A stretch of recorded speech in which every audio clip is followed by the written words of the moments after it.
Tell me about school. You were in high school? I was in the 11th grade. It was very devastating and very painful to leave the camp, to leave the school, to go to camp.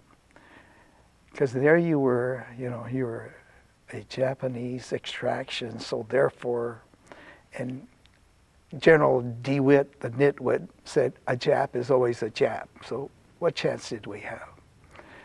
And so, whenever you go through stress, you have a lot of anger, guilt, fear, bargaining, depression. We went through all that, I'm sure.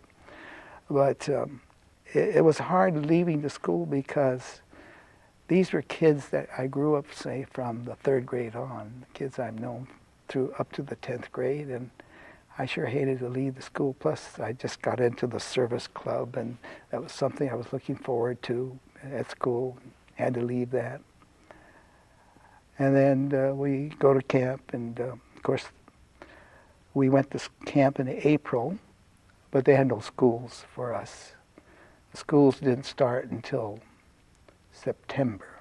I think by then they had gotten a Board of Education set up, and so we had schools and classes. Of course, they weren't the best in the world, but we had a few teachers who were very kind and caring and generous, who encouraged us to study, to continue on.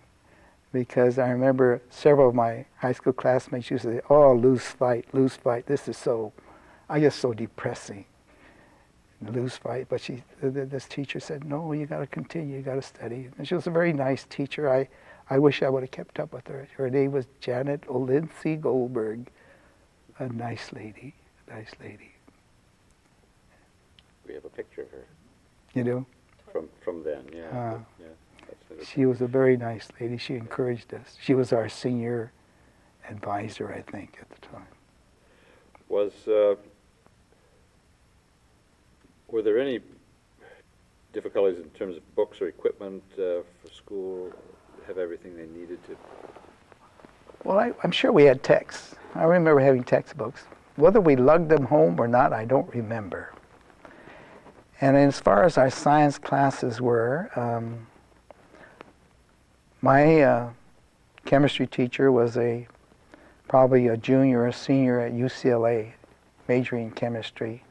So he was our chemistry teacher, and our physics teacher might have had some experience in teaching, but he didn't have a teaching credential. And so our equipment was very limited. Nothing that you had in your regular high school or regular universities. But they tried. But it was hard to study in those days. What about extracurricular activities? What did you do? Extracurricular activities was nothing too much. You just hung around with your classmates, and you just hung around and talked. You couldn't go anywhere except maybe walk around the block or walk around the perimeter of the camp. So we didn't get into trouble.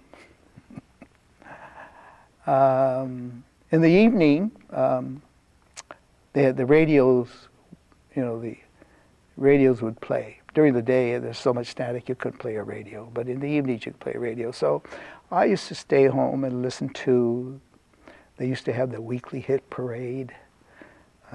They used to have other radio shows that were interesting, so I'd stay home and stay in my apartment. And I would knit.